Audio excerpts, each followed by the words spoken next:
চলুন আগে যেমন আমরা কথা দিয়েছিলাম যে পুট কল রেশিও নিয়ে আলোচনা করব, সেই পিসিআর নিয়ে কিন্তু আমরা আজকে আলোচনা করব। এটি একটি খুব ভালো ইন্ডিকেটর। ইন্ডিকেটরের কাজ হলো আপনাকে ইন্ডিকেট করা যে স্টক মার্কেট কোন দিকে যেতে চলেছে।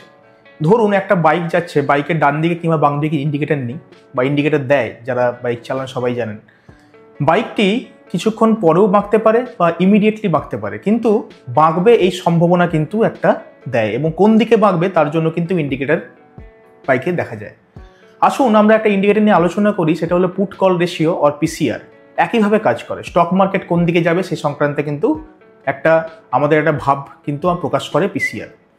তো যদি পিসিআর এর ডেফিনেশন অনুযায়ী আমরা বলতে চাই যে পিসিআর হলো কতগুলো পুট ট্রেড হয়েছে ডিভাইডেড বাই কতগুলো কল ট্রেড হয়েছে। এটা যদি অন্যভাবে আমরা বলতে চাই যে মার্কেটে সব থেকে বেশি যারা high net worth individual or HNI তারা কিন্তু সেল করে, অর্থাৎ সেলারের পার্সপেক্টিভে আমরা ভাববো। আমরা এভাবে বলতে পারি যে put writer divided by call writer. আবার অন্য অর্থে আমরা বলতে পারি এনএসই ওয়েবসাইটে যেরকম দেওয়া থাকে সেই অনুযায়ী বলতে পারি যে ওপেন ইন্টারেস্ট, অর্থাৎ put open interest divide by call open interest, সেটাই কিন্তু আমরা পুট কল রেশিও বলি। এবার আমরা দেখে নেব যে পুট কল রেশিওটা আমরা কিভাবে মেজার করতে পারি। নমস্কার, আমি ডক্টর বেদাঙ্ক রায়, ডিডি ভ্যালু ইনভেস্টিংয়ের তরফ থেকে আপনাদের সবাইকে জানাই আমার এই পেজে স্বাগত। আমার মতো এবং আমাদের প্রত্যেক স্টুডেন্টের মতো আপনারা যদি প্রফিটেবল ট্রেডার হতে চান তাহলে আমাদের ডেসক্রিপশনে আমাদের সমস্ত কিন্তু যোগাযোগের মাধ্যম আমরা খুলে রেখেছি। আমাদের এডুকেশন ইনস্টিটিউটে ভর্তি হয়ে আপনারাও কিন্তু প্রফিটেবল ট্রেডার আমাদের মতো হতে পারেন। আসুন আমরা দেখে নিই যে পিসিআর সংক্রান্ত যে আলোচনা করছিলাম সেই আলোচনার পরবর্তী পর্যায়ে। তো আসুন আমরা দেখে নিই নিফটি 50 ইন্ডেক্সের পিসিআর এনএসির ওয়েবসাইট থেকে এবং অপস্ট্রা ওয়েবসাইট থেকে কিভাবে আমরা পেতে পারি। প্রথমে দেখি আমরা এনএসির অপশন চেনের দিকে নিফটির এই মাসের অর্থাৎ 26শে সেপ্টেম্বর মান্থলি এক্সপায়ারির দিন আমরা অপশন চেন কিন্তু খুলেছি। অপশন চেনের বাম দিকে আছে কল এবং ডান দিকে আছে পুট। কলের এক্সট্রিম বাম দিকে আছে ওপেন ইন্টারেস্ট এবং পুটের এক্সট্রিম রাইট সাইড আছে ওপেন ইন্টারেস্ট। তো আমরা যদি টোটাল সমস্ত স্ট্রাইক প্রাইসের ওপেন ইন্টারেস্টগুলো ক্যালকুলেট করি, অর্থাৎ পুটের আছে 58,96,000 এবং কলের আছে 39,59,000। পুটের ওপেন ইন্টারেস্টকে যদি আমরা কলের ওপেন ইন্টারেস্ট থেকে ভাগ করি তাহলে কি আমরা পুট কল রেশিও অর্থাৎ পিসিআর এর ভ্যালুটা পেয়ে যাই। সো এক্ষেত্রে আমরা যদি ভাগ করে দেখতে পাই এই রেশিওটা আসে মোটামুটি 1.5 এর কাছাকাছি। একই জিনিস আমরা দেখতে পাই কিন্তু অপস্ট্রা ওয়েবসাইটের মাধ্যমে। অপস্ট্রা ওয়েবসাইটের মাধ্যমে আমরা প্রতিটা স্ট্রাইক প্রাইসের কিন্তু আলাদা আলাদা করে পিসিআর দেখতে পাই। আমরা দেখতে পাই যে নিচের দিকে যে স্ট্রাইক প্রাইসগুলো আছে সেক্ষেত্রে কিন্তু পিসিআর এর ভ্যালু প্রায় সমান আছে, এবং নিচের দিকে পিসিআর এর ভ্যালু যত যাচ্ছে তত কিন্তু কমে যাচ্ছে, এবং উপরের দিকে পিসিআর এর ভ্যালু কিন্তু প্রায় একদম কমে এসছে।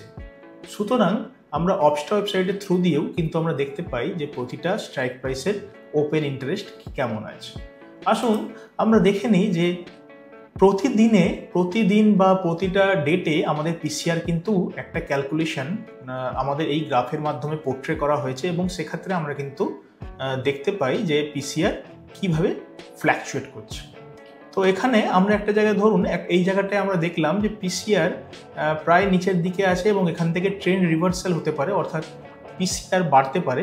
সুতরাং সেক্ষেত্রে কিন্তু মার্কেট কিন্তু বাড়বে আমরা আশা করেছি, এবং দেখুন এখানে মার্কেটের ভ্যালু 24,000 ছিল, এখান থেকে এসছে 25,400, অর্থাৎ মার্কেটের ভ্যালু কিন্তু নিফটি 50 কিন্তু বেড়েছে।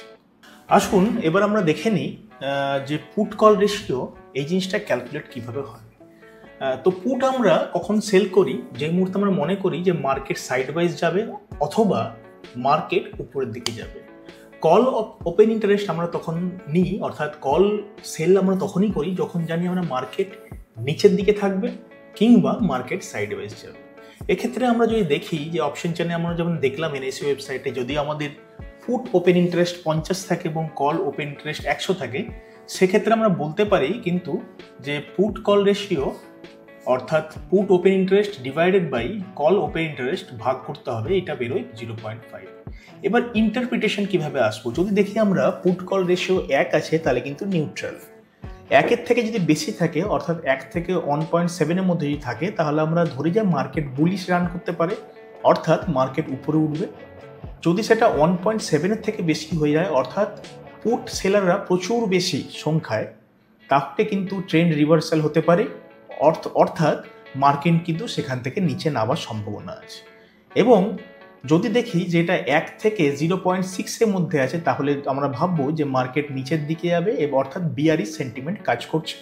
যদি সেটা 0.6-এর থেকে কম হয়, তাহলে সেটা আমরা ধরে রাখি যে এই রিভার্সাল অফ ট্রেন্ড হবে, অর্থাৎ মার্কেট উপরের দিকে যাবে। তো এই হলো আমাদের ইন্টারপ্রিটেশন আমাদের এই ক্ষেত্রে ওপেন ইন্টারেস্টে এবং পিসিআর-এর ইন্টারপ্রিটেশন। অনেকের মনে এটাও প্রশ্ন আসতে পারে, যদি পিসিআর এত ভালো ইন্ডিকেটর, তাহলে কি এর কোনো লিমিটেশন নেই? আছে বন্ধুরা, ডেফিনেটলি আছে। কোনো ইন্ডিকেটর 100% শিওর শট স্টক মার্কেটে আপনাকে কিন্তু ইন্ডিকেট করতে পারবে না। এর একটা পার্সেন্টেজ আছে, যেই পার্সেন্টেজটা মোটামুটি অনেকটা বেশি, কিন্তু 100% কিন্তু কোনো ইন্ডিকেটরই আপনাকে সঠিক বার্তা প্রোভাইড করতে পারবে না।